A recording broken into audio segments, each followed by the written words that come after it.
नमस्कार, आप सभी का बहुत बहुत स्वागत है। आप देख रहे हैं विपक्ष ऑलवेज बेदम। मैं हूं परवीन सिंह। विपक्ष सत्ता पर काबिज मोदी सरकार के खिलाफ अलग अलग राग अलाप रहा है, जिनमें से एक है वक्फ संशोधन बिल, जिस पर मुस्लिम पर्सनल लॉ बोर्ड के अध्यक्ष मौलाना खालिद सैफुल्लाह ने बड़ा बयान उनका सामने आया है। उन्होंने वक्फ बिल को जिंदगी और मौत का मसला बता दिया है। उन्होंने कहा कि अगर जरूरत पड़ेगी तो इसे देश का मुसलमान जेलों को इस कदर भर देगा कि हुकूमत को मुलाजिमों को रखने के लिए जगह नहीं मिलेगी।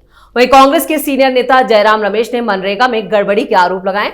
उन्होंने मनरेगा को आधार आधारित भुगतान प्रणाली से जोड़ने को विनाशकारी बताया और कहा है करीब 85 लाख पंजीकृत श्रमिकों के नाम इस कार्यक्रम से हटा दिए गए हैं। वहीं ममता बनर्जी तो एक कदम आगे बढ़ते हुए कह रही हैं कि बंगाल में दंगे भड़क सकते हैं, वो भी दिवाली से पहले। यानी अपनी नाकामी छिपाने के लिए विपक्ष निचले स्तर की राजनीति पर उतर आया है। तो कैसे वक्फ बिल पर चौतरफा गिरा है विपक्ष? क्यों ममता बनर्जी दंगों को बना रही हैं ढाल? क्या है मनरेगा की असली हकीकत? इसी पर चर्चा के लिए स्टूडियो में मौजूद है कैपिटल टीवी के editor in chief doctor Manish Kumar और एग्जीक्यूटिव एडिटर राजीव कुमार। आप दोनों का बहुत बहुत स्वागत है। धन्यवाद। डॉक्टर साहब, मुस्लिम पर्सनल लॉ बोर्ड का वक्फ बिल पर जो बयान आया है उसके क्या मायने हैं? ये पर्सनल लॉ बोर्ड है क्या ये? मैं कौन खामखा? क्या आपकी हैसियत है और कौन आपको मुसलमानों का रहनुमा बना दिया? ठेकेदार हैं आप? You are registered as an NGO. Muslim personal law board, ये सेकुलर लीडर्स ने माथा खराब करके उनको ये कर दिया है। ऐसे तो बैठ के मैं तो देख रहा था, वो ओवैसी का कोई प्रवक्ता वो पूछ रहा है कि आरएसएस में कोई महिला क्यों नहीं बन सकती है, वहां पे कोई दलित क्यों नहीं होता? तो मुस्लिम पर्सनल लॉ बोर्ड में बनाओ ना, मुस्लिम पर्सनल लॉ बोर्ड में महिलाओं को लाओ। तो वहां नहीं, किसी जुलाहे को बनाओ मुस्लिम पर्सनल लॉ बोर्ड का चीफ, तब बात समझ में आए ना। मरने जीने की बात हो गई भाई, किस बात के लिए इतना परेशानी है? कह रही सरकार मुसलमानों की जमीन को हड़पना चाहती है।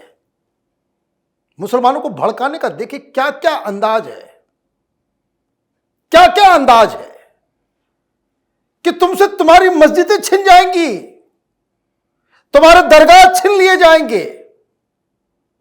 कोई नहीं छीन रहा। कौवा कहेगा, कोई आकर के कह देगा कि कौवा तुम्हारा कान लेके चला गया, तो अपना कान देखोगे, कौवा के पीछे भागोगे। ये मुस्लिम समाज जो है कौवा के पीछे भाग रहा है। वक्फ के कानून के बदलाव से कोई भी जमीन छीनी नहीं जाएगी, जमीन का हिसाब किताब होगा। तो कहानी बहुत ही सिंपल है। एक कानून बना जिसके तहत वक्फ क्रिएट किया गया, वक्फ का कानून, ठीक। तो ये कुरान की आयत से या इस्लामिक कानून को शरिया के कानून से ये वक्फ बोर्ड बना नहीं। वक्फ बोर्ड बनाया गया संसद में। तो संसद ने जब तय किया कि देश में वक्फ बोर्ड होगा, तो ये तो पॉलिटिकल इंस्टीट्यूशन हो गया, शरियत के हिसाब से नहीं बनाया गया है। तो जिसने बनाया उसके पास तो अधिकार होगा तब्दील करने का। तो यहाँ पर एक तरह से मुस्लिम संगठन भी इस वक्फ बिल पर उनके नकाब भी, या कहें कि एक तरह से उनके चेहरे भी सामने आ रहे हैं। लेकिन क्या विपक्ष जो है वो पूरी तरह से इस बिल पर बैकफुट पर आ गया है, इसलिए मुस्लिम संगठनों को आगे किया जा रहा है? देखिए, मुस्लिम संगठन, अभी all India personal law board की बात हो रही है, जिसके चेयरमैन ने बोला कि जेल भरो आंदोलन करेंगे। लेकिन all India Muslim personal law board का जब इस बोर्ड से यानी वक्फ बोर्ड से कोई लेना देना नहीं है, तो उनको आगे बढ़ने की जरूरत क्यों पड़ी?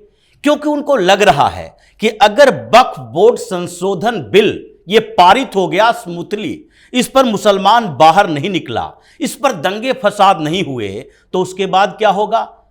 All India Muslim personal law board, जब मुस्लिम पर्सनल लॉ ही नहीं रहेगा तो बोर्ड काहे का रहेगा? अब समस्या तो यह हो रही है कि वक्फ बोर्ड संशोधन बिल अगर पास हुआ तो अगला नंबर यूसीसी का है। उत्तराखंड में इंप्लीमेंट होने वाला है जी। आगे संसद में भी पारित होगा। यूसीसी अब ज्यादा दूर नहीं है, जल्द ही यूसीसी लागू होने वाला है, संसद में बिल आएगा इसके लिए। अब इन लोगों की समस्या यह है कि इसके ऊपर इतना हंगामा क्रिएट कर दो, जेल भरो, आंदोलन करो। ओवैसी के साथ यही मीटिंग कर रहे थे, हैदराबाद पहुंचे थे, ऑल इंडिया पर्सनल मुस्लिम लॉ बोर्ड के मेंबर गए ओवैसी से मिलने के लिए। जैसे ओवैसी के पास इतने संसद में सदस्य हैं कि जाकर वो बिल को रुकवा देंगे। इन लोगों की मीटिंग किस बात की हुई? मीटिंग यही हुई कि सारे मुसलमानों को एक्टिव करो, हर जगह मस्जिदों से ऐलान करवाओ, मोहल्ले मोहल्ले में जाकर क्यूआर कोड दो उनको कि इस पर आपत्ति दर्ज करें। इन लोगों को बताओ कि सारे मस्जिद मजार खत्म हो जाएंगे। इन लोगों को आंदोलन के लिए आगे बढ़ाओ। जैसे सीए को एनआरसी से जोड़ दिया गया था। सीए किसी को समझ में नहीं आया, सामान्य मुस्लिमों को यह भी समझ में नहीं आया, लेकिन उसको एनआरसी से जोड़ दिया गया कि एनआरसी कागज दिखाना पड़ेगा, 3 पुश्त पहले के आपको रिकॉर्ड बताना पड़ेगा। तो ऐसे में तो आप अगर 3-4 पुश्त पहले आपका खानदान कहीं से आया है तो आप नागरिक नहीं होंगे।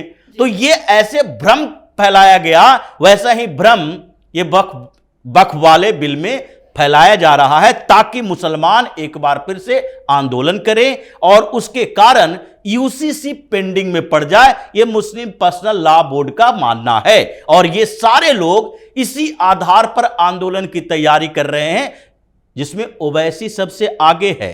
ओवैसी इन लोगों को इकट्ठा कर रहा है, अपनी राजनीति चमकाने की कोशिश कर रहा है। अब तक सीए में सामने नहीं आया था पूरी तरीके से, पीएफआई को आगे बढ़ाया गया था, लेकिन इस बार ओवैसी फ्रंट फुट पर खेल रहा है और सोच रहा है कि कैसे भी हंगामा खड़ा हो तो दूसरे इलाकों में भी, हैदराबाद से बढ़कर हम बिहार में, उत्तर प्रदेश में, बंगाल में, ये 3 राज्य उत्तर प्रदेश, बंगाल और बिहार ऐसे हैं जो हिंदुस्तान के पूरे टोटल मुस्लिम आबादी का 47% यहां पर है।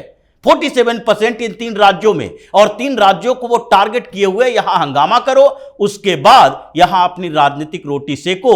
ये स्थिति अभी वक्फ बोर्ड संशोधन बिल को लेकर इन लोगों की कॉन्स्पिरेसी दंगे की जो चल रही है उसी की पृष्ठभूमि ये तैयार कर रहा है बोल बोल कर। बिल्कुल, आपने दंगों का यहाँ पर जिक्र किया है और दंगों का ही यहाँ पर ढाल बनाकर ममता बनर्जी का भी एक बड़ा बयान सामने आया है कि बंगाल में दंगे हो सकते हैं। देखिए, ये लोग बिल्कुल डिरेल हो चुके हैं। डिरेल इसलिए हो चुके हैं कि इन लोगों के पास मुसलमानों को डरा करके वोट पाने के अलावा कोई दूसरा काम नहीं है। राजीव ने बिल्कुल सही कहा कि 47% मुसलमान जो है वो इन इलाकों में है। एक बात और है उसमें, हिंदुस्तान का सबसे गरीब मुसलमान उन राज्यों में है जहां के लीडर जो है, सेकुलर लीडर, वो मुख्यमंत्री और बड़े बड़े चैंपियन ऑफ मुस्लिम पॉलिटिक्स हैं।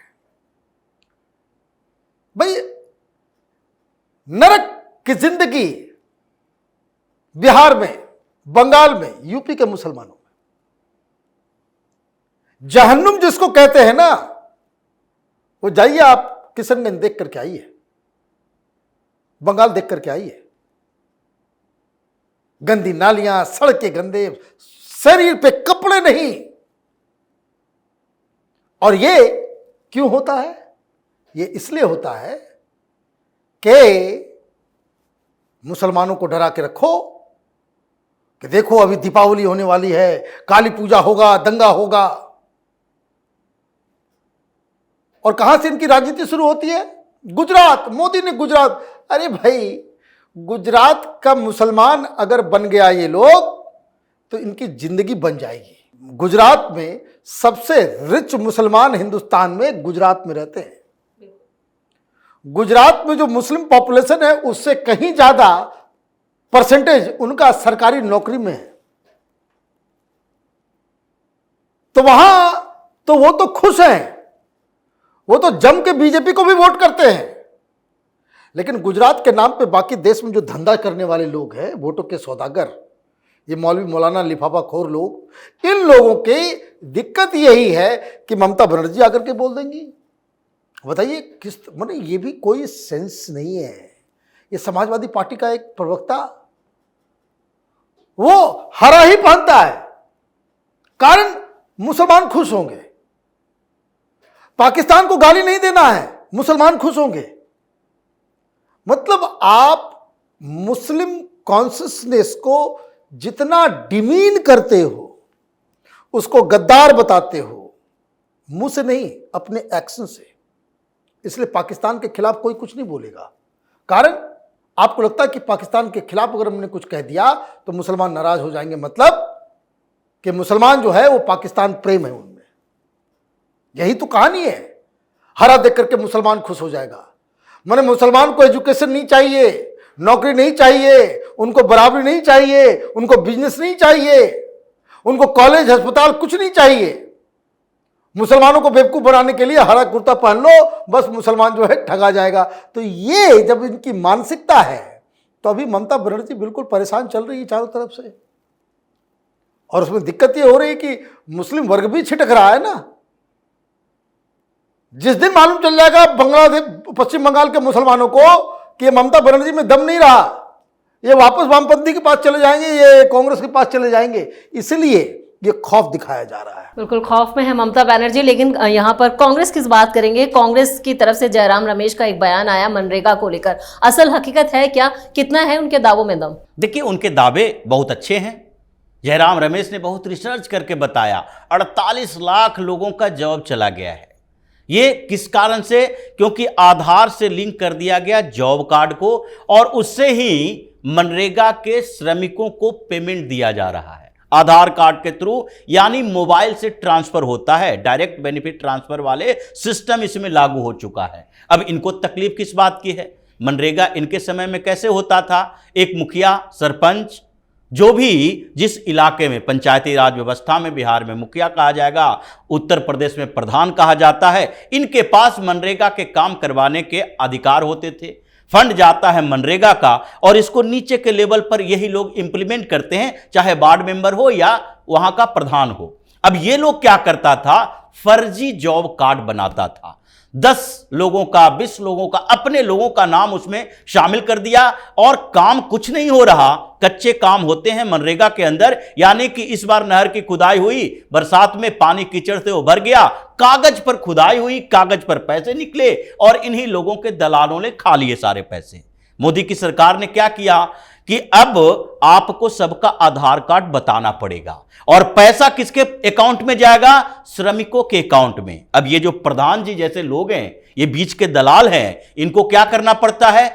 अगर किसी का नाम आपने उसमें एंट्री करवाई तो फिर उसके पीछे पीछे चलो कि भाई आपका 10 दिन का पैसा आया, 20 दिन का पैसा आया, आपके अकाउंट में 5,000 रुपया आया है, आप 1,000 कमीशन रख लो, 4,000 हमें दे दो। उसके पीछे चलना पड़ेगा। कभी कभी वो कहता है नहीं देंगे, क्या करोगे?